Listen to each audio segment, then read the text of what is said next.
छत्रपती शिवाजी महाराजांच्या जयंती प्रसंगी हे सुंदर भाषण। हा व्हिडिओ शेवटपर्यंत पहा। निवेदक विठ्ठल पवार या यूट्यूब चॅनलवर जर आपण नवीन असाल तर माझ्या यूट्यूब चॅनलला आपण सबस्क्राइब करायला विसरू नका। आई तुळजाभवानीचं स्मरण करून महाराष्ट्राचे आराध्य दैवत छत्रपती शिवाजी महाराजांना वंदन करतो। भारतीय राज्यघटनेचे शिल्पकार डॉक्टर बाबासाहेब आंबेडकर, क्रांतीसूर्य महात्मा ज्योतिबा फुले, राजर्षी शाहू महाराज, साहित्यरत्न अण्णाभाऊ साठे, क्रांतीज्योती सावित्रीमाई फुले आणि अन्य थोर विचारवंतांना त्रिवार वंदन करून आपल्या सर्वांना शिवजयंतीच्या हार्दिक शुभेच्छा देतो। आज आपण सर्वजण आपल्या प्रेरणादायी नेत्याच्या महापुरुषांच्या जयंतीनिमित्त एकत्र आलो आहोत। मंचावर उपस्थित मान्यवर अध्यक्ष आणि सर्व तमाम माझे शिवभक्त युवा बांधव आणि भगिनींनो, आपल्या सर्वांचं मनपूर्वक स्वागत करतोय। आज 19 फेब्रुवारी आपल्या शिवरायांची जयंती आज आपण या ठिकाणी मोठ्या उत्साहाने साजरी करत आहोत।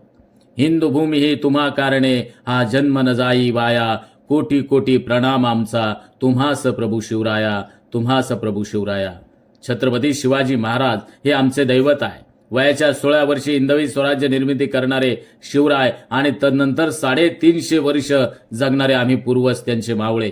छत्रपती शिवाजी महाराजांनी अवघ्या 16 वर्षी हिंदवी स्वराज्य स्थापनेची शपथ घेतली। महाराजांचं कार्य केवळ राज्यापुरतं मर्यादित नव्हतं, तर समाजातील सर्व स्तरापर्यंत त्यांचं कार्य पोचलेलं होतं। महाराजांनी महिलांसाठी न्याय सुनिश्चित केला।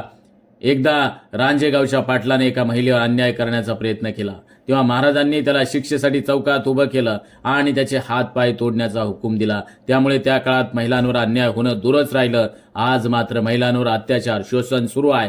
कोपर्डीसारख्या, हैदराबाद, हिंगणघाट सारख्या घटना पाहिल्या की महाराजांच्या न्यायनिष्ठ नेतृत्वाची कमतरता आज आम्हाला प्रकर्षाने जाणवते। अन्याय संपवायचा असेल तर त्यांच्यासारखे कठोर प्रशासन आवश्यक आहे। शेतकऱ्यांना सन्मान मिळावा म्हणून महाराजांनी त्यांना कर्जमुक्त केले।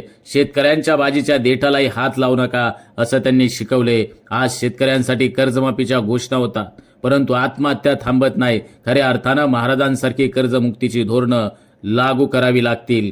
महाराजांनी आपल्या काळात शत्रूंना पराजित करण्यासाठी अफलातून रणनीती आखल्या। दगड, दोंडे, गनिमी काव्यांना शत्रूंना पळवून लावलं। आज आपल्या देशाकडे प्रचंड शस्त्रसामग्री आहे, पण प्रभावी नियोजनाअभावी दहशतवाद थांबत नाही। महाराजांच्या व्यवस्थापनातून हे आपण शिकलं पाहिजे। स्वच्छतेचं महत्त्व छत्रपती शिवाजी महाराजांनी खूप आधी ओळखलं। रायगडात पहिलं शौचालय बांधून त्यांनी स्वच्छतेचा आदर्श आपल्याला घालून दिलेला आहे। आज आपण फक्त स्वच्छतेच्या जाहिराती करतो, फोटो काढतो आणि प्रत्यक्षात स्वच्छता करत नाही। जर देश स्वच्छ करायचा असेल तर छत्रपती शिवाजी महाराजांचा आदर्श आपल्या डोळ्यासमोर ठेवून आपण स्वतःहून सुरुवात करावी लागेल। छत्रपती शिवाजी महाराजांनी समाजातल्या प्रत्येक घटकासाठी कार्य केलं।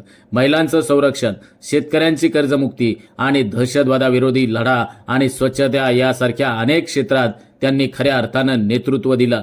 त्यांच्या विचारांचा अंगीकार केला तर शिवजयंती साजरी करण्याचं औचित्य आपल्याला साधता येईल। शेवटी छत्रपती शिवाजी महाराजांच्या विचारांनी प्रेरित होऊन आपण देखील आपल्या समाजाची उन्नती करावी। एवढे बोलून मी माझे भाषण संपवतो। जय हिंद, जय महाराष्ट्र, जय शिवाजी, जय भवानी।